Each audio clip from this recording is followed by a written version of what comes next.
Assalamualaikum warahmatullahi wabarakatuh. Selamat pagi pemirsa Tawakal yang dirahmati Allah Subhanahu wa taala. Senang sekali saya Farid Hasan kembali menjumpai Anda dan pemirsa.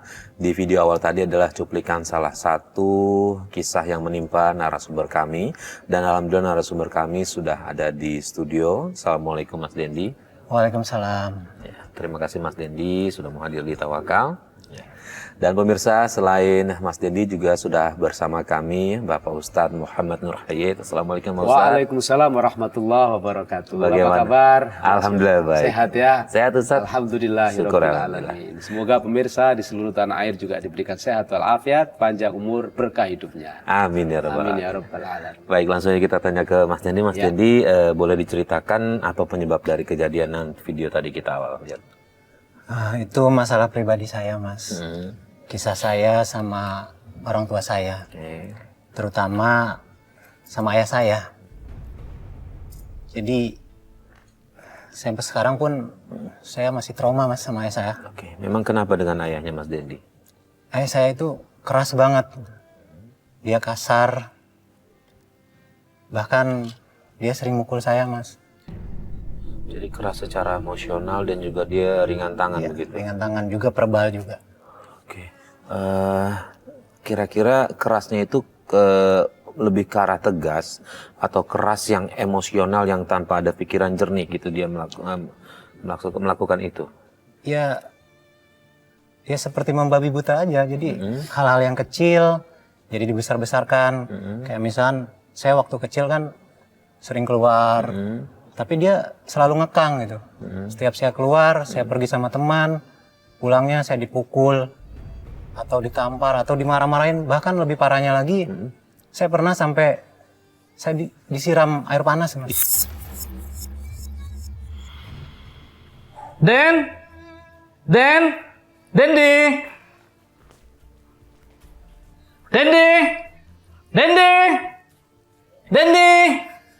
Assalamualaikum. Ya, ya. Nah, ini dia. Dari mana kamu? Tadi habis ada kegiatan ya di luar, kenapa? Kamu ngelayap melulu, main melulu. Ingat, jam berapa ini dasar anak gak bisa dibilangin. Tapi kan cuma sebentar ya. Kamu ngelawan? Sini aku tanya. Apaan ngapain? Dendi tuh gerah, Dendi mau mandi dulu. Gitu ya? Kamu mau mandi? Iya ya. Sini. Apaan ya? Saya yang mandiin. Ya. Sini kamu. Ampun ya. Ya. Biar kamu tahu rasa. Tapi kan itu panasnya. Saya. Ampun ya. Panas. Ini masih membekas semua berarti Masih ya? sampai sekarang. Oke, Pak Ustadz, Ya. ini seberapa jauh nih orang tua, khususnya ayah, mendidik anak? Karena kadang suka nggak dimengerti apa bedanya tegas dengan emosional, Keras. dengan keras nih Pak Ya. Ustadz. Ya. Pertama harus diingat oleh kita semua, termasuk oleh pemirsa Tawakal yang dirahmati Allah di seluruh tanah air, bahwa anak adalah titipan kepada orang tuanya. Sekali lagi, anak adalah titipan, bukan milik, bukan hak milik. Ini berbeda konsekuensinya. Kalau anak itu titipan berarti ada yang menitipkan. Siapa yang menitipkan? Allah Subhanahu wa Ta'ala. Tapi kalau hak milik, terserah mau diapain. Mobil milik kita, mau dipukulin, mau dibakar, mau dibuang, namanya milik kita. Tapi kalau titipan, tiba-tiba kita parkir mobil, lalu mobil kita dicoret, digores, kira-kira Mas Farid marah apa enggak? Marah. Demikian halnya dengan anak. Anak-anak kita itu adalah ujian dari Allah Subhanahu wa Ta'ala kepada siapapun yang diberikan amanah anak itu. Maka dalam Al-Quran Allah mengingatkan, la tulhikum amwalukum wala auladukum an dzikrillah. Jangan sampai titipan Allah berupa anak dan harta itu memalingkan kamu dari ingat kepada Allah. Alias kalau kita diberikan titipan, jangan sampai kamu lupa bahwa titipan itu ada yang punya, yang nanti suatu saat akan memintai pertanggungjawaban. Maka apa yang dialami oleh Mas Ferdi ini adalah peristiwa yang sangat kita sayangkan dan tidak boleh terjadi lagi oleh siapapun, oleh orang-orang tua yang kebetulan hari ini nonton program Tawakal di ANTV yang kita cintai bersama. Sebab apapun yang dikerjakan oleh seorang ayah dalam konteks hukum Islam itu akan dimintai pertanggungjawaban. Ayah membiarkan anak tidak sholat saja, lalu kemudian anaknya sampai dewasa tidak sholat, ia akan menanggung dosanya sampai hari kiamat.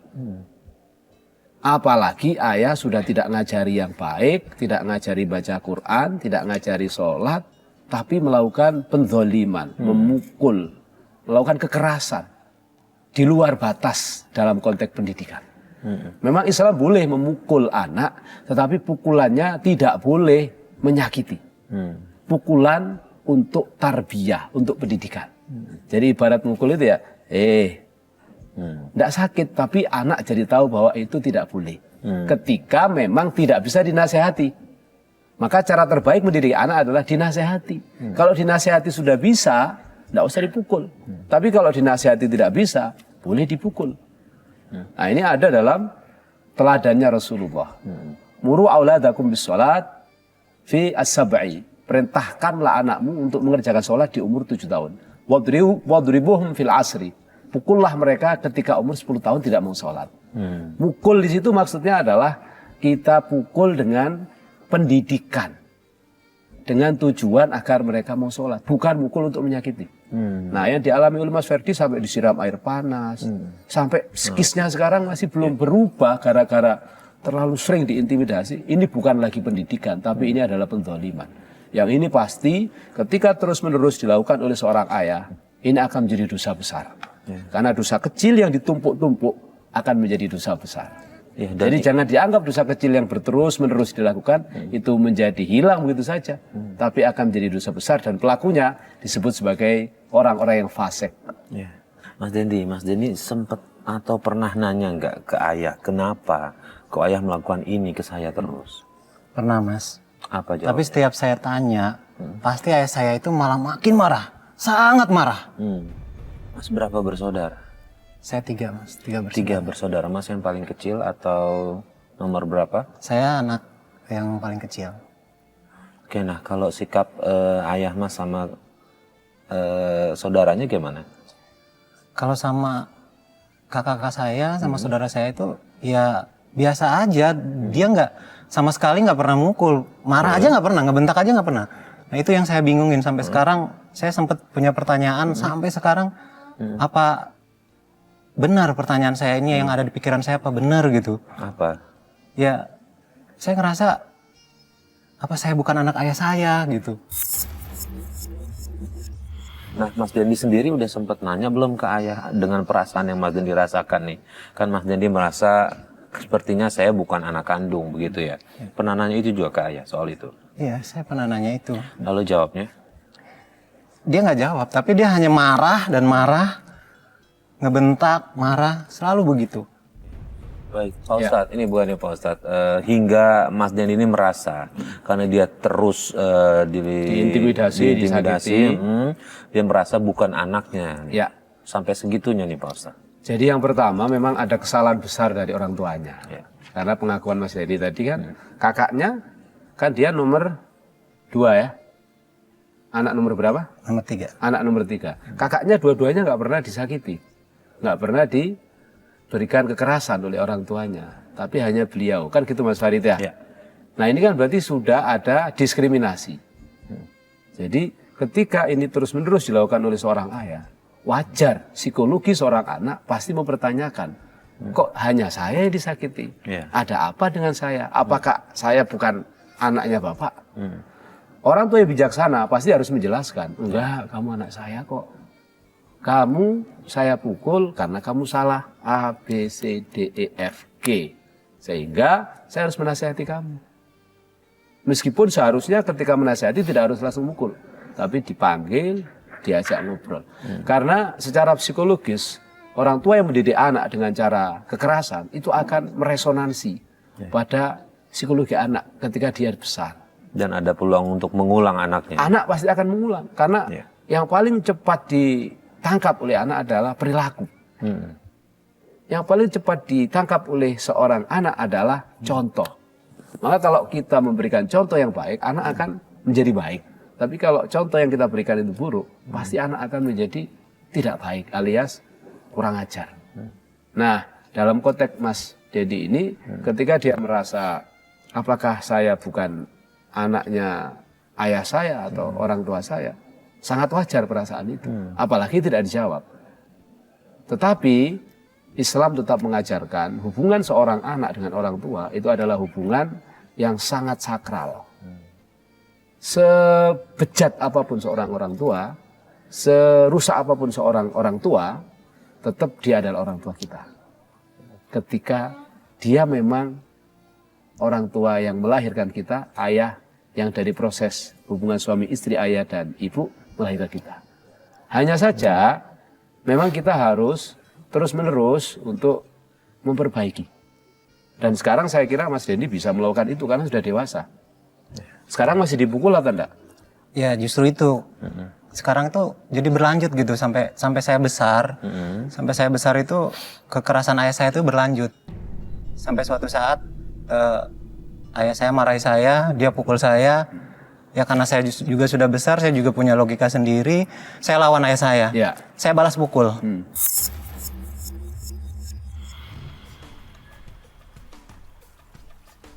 Makannya banyak. Gue juga mau makan nih.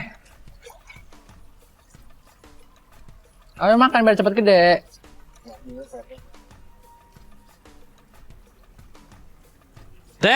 Dendi, lagi apa kamu?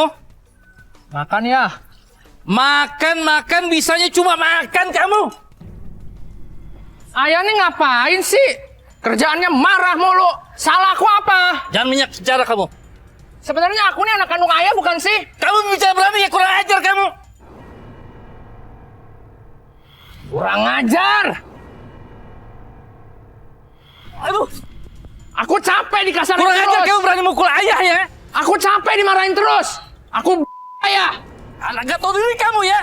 Berani kamu Dan ya. Kurang ajar berani mukul ayah kamu sendiri. Kamu gak takut kualat Dan? Anak gak tahu diri. Anak durhaka kamu.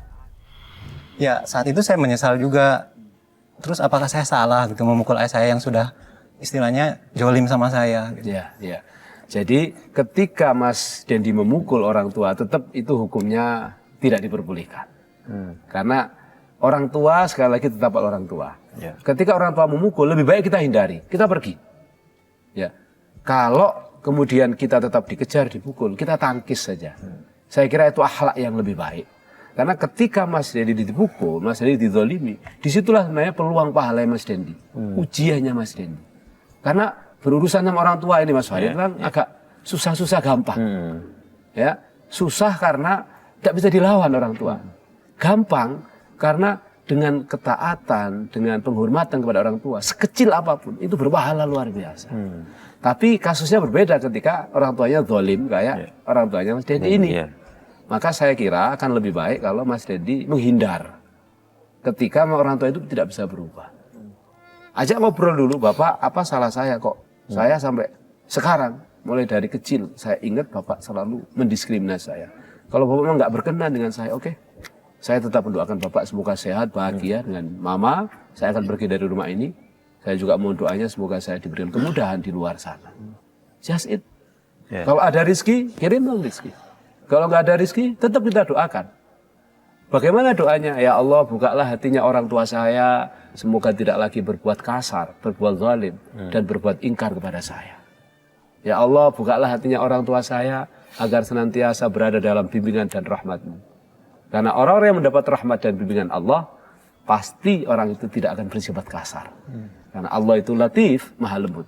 Orang yang mendapat curahan rahmat dari Allah, pasti akan selalu bersikap lembut, penuh cinta dan kasih sayang. Jadi pengakuan Mas Dendi yang tidak mengakui ayahnya, ini saya kira kalau memang bahwa Mas Dendi itu ayahnya memang itu, tidak boleh dilakukan. Kecuali ada prejudice, ada bayangan di balik mindsetnya orang tua bahwa Mas Dendi bukan anaknya, sehingga terus melakukan kekerasan. Tapi apapun itu Pak Ustadz, emang seandainya Pak Ustadz memang bukan anaknya atau anak tiri atau anak pungut atau anak yang dipelihara, tetap kan kita tidak boleh melakukan hal seperti itu Pak Ustadz ya. Ini konteksnya saya memberi nasihat pada Mas Dendi kepada orang tua. Nah, nasihat pada orang tuanya Mas Dendi, sekali lagi saya ingatkan bahwa anak adalah titipan yang sangat luar biasa. Jangankan anak, ya, telinga kita, mata kita, lisan kita, tangan kita, semua akan dimintai pertanggungjawaban. Innas sam'a wal basara wal fuada kullu ulaika kana anhu mas'ula. Ini adalah firman Allah. Dan di ayat yang saya bacakan tadi, bahwa anak dan harta yang dititipkan kepada kita itu akan dimintai pertanggungjawaban. Barang siapa yang ingkar, tidak memenuhi pertanggungjawaban itu dengan baik, tidak menunaikan amanah dengan baik, maka faulaika humul khasirun. Mereka adalah orang-orang yang merugi. Merugi di dunia dan merugi di akhirat. Maka para orang tua, termasuk bapaknya Mas Dendi kalau lagi nonton, tolong hentikan kekerasan itu sekarang juga. Sebelum ajal menjemput Anda. Sebelum ajal menjemput kita semua. Karena ketika itu terus dilakukan, sebelum Anda bertobat kepada Allah, sungguh kezaliman ini akan berbalas dengan siksa dan azab Allah yang sangat pedih.